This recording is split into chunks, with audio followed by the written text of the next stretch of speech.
Merci Monsieur le Président, et puis merci Carole. Effectivement, une présentation à deux voix qui témoigne de notre travail en commun et en complémentarité avec Carole, avec ma délégation. Un peu de pression parce qu'on parle effectivement sous le regard de jeunes du Montargois, si j'ai bien compris, qui sont venus avec Jalila, et puis saluer les 4 jeunes représentants du Conseil régional de la jeunesse, notamment la coprésidence qui est là aujourd'hui. Ils sont tout en haut, ouais, de l'autre côté. Je les salue en votre nom. C'est important qu'on puisse, et c'était une demande, je me rappelle de Philippe Vigier qui est excusé aujourd'hui, qui l'avait demandé, qu'on puisse vous rendre compte effectivement des avancées. Carole a donné les grands enjeux des politiques de jeunesse et d'engagement de notre région. Revenir sur cet engagement de vous rendre compte précisément, véritablement précisément, en toute transparence, des avancées réalisées depuis l'adoption de notre feuille de route.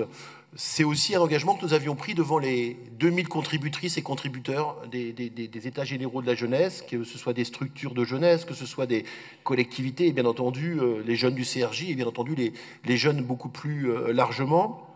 Et c'est important de pouvoir vous rendre compte aussi devant le Césaire, qui a été contributeur et inspirant pour ces différents rapports, que de pouvoir vous rendre compte vraiment précisément.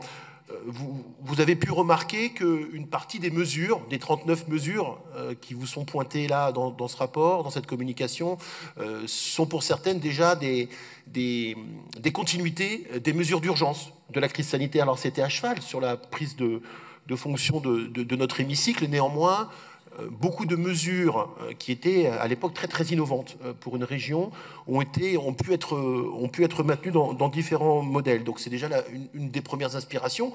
Et puis l'autre inspiration, rappelons-nous, de ces mesures, c'est véritablement la substantifique moelle des États généraux de la jeunesse. Il n'y a pas une mesure qui ne s'inspire pas de contributions, de constats, d'émanations de besoins formulés par les acteurs de jeunesse de notre région.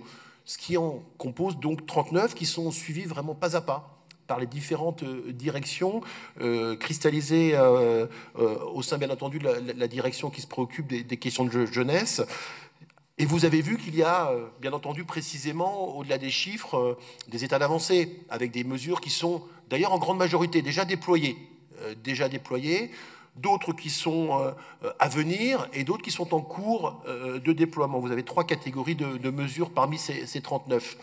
Elles concernent en tout cas toutes, en exclusivité, les 5 enjeux prioritaires qui avaient été signifiés lors des États généraux de la jeunesse et dont nous ne nous écartons pas. On est des fois tentés de s'écarter, d'en introduire de nouvelles. Certaines d'ailleurs ont été introduites et actualisées, mais néanmoins, ce fil conducteur, on veut y rester totalement fidèle, avec notamment la question de la mobilité, je vais revenir très rapidement, la question de l'accès aux soins, la question de l'accès aux droits et à la formation, la question de l'action en faveur de l'environnement et enfin la lutte contre la précarité.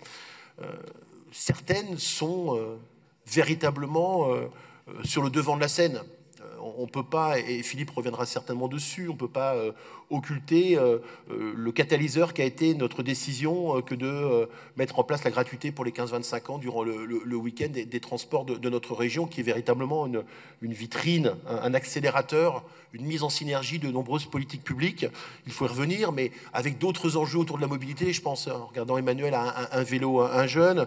Je pense aux questions autour de l'engagement. Je pense aux questions autour de la santé, véritablement, qu'elle soit physique ou psychologique, notamment vers les étudiants.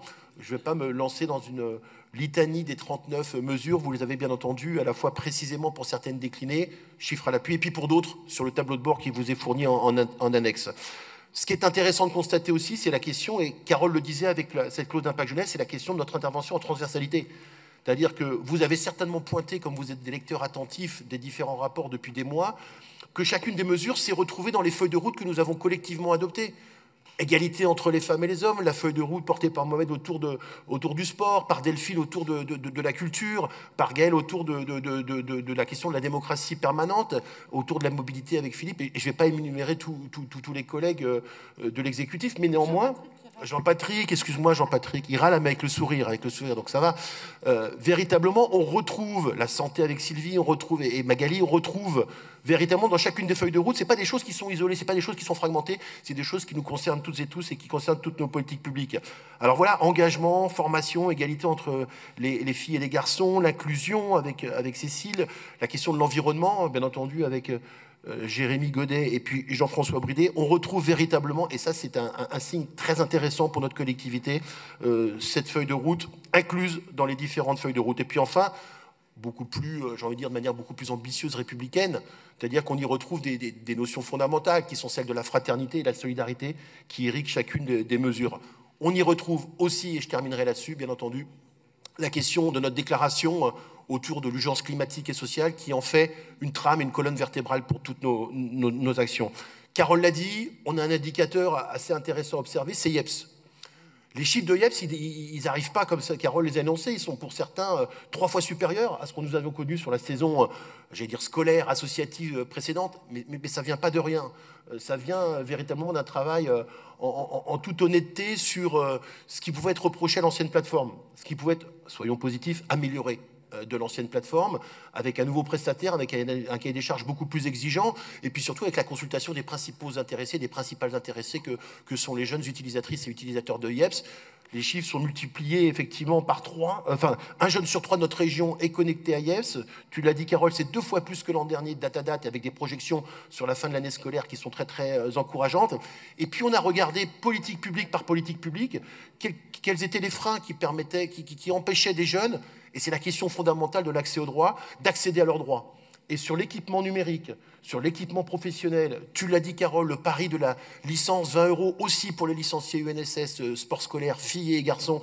La question par exemple d'accélération de la consommation de la cagnoculture adossée au week-end d'Ardard. Bref, on a la déployé, me semble-t-il, et je le dis en toute modestie puisque nous n'en avons pas été les maîtres d'œuvre directs avec Carole, véritablement un outil qui est beaucoup plus performant, beaucoup plus porté par les jeunes, avec la fameuse décision autour de la gratuité qui a été aussi, comme on parle de train, une formidable locomotive. Voilà en tout cas, manière peut-être un petit peu trop positive, en tout cas enthousiaste, l'étape du travail, mais soyons raisonnables, il reste encore beaucoup de défis à relever.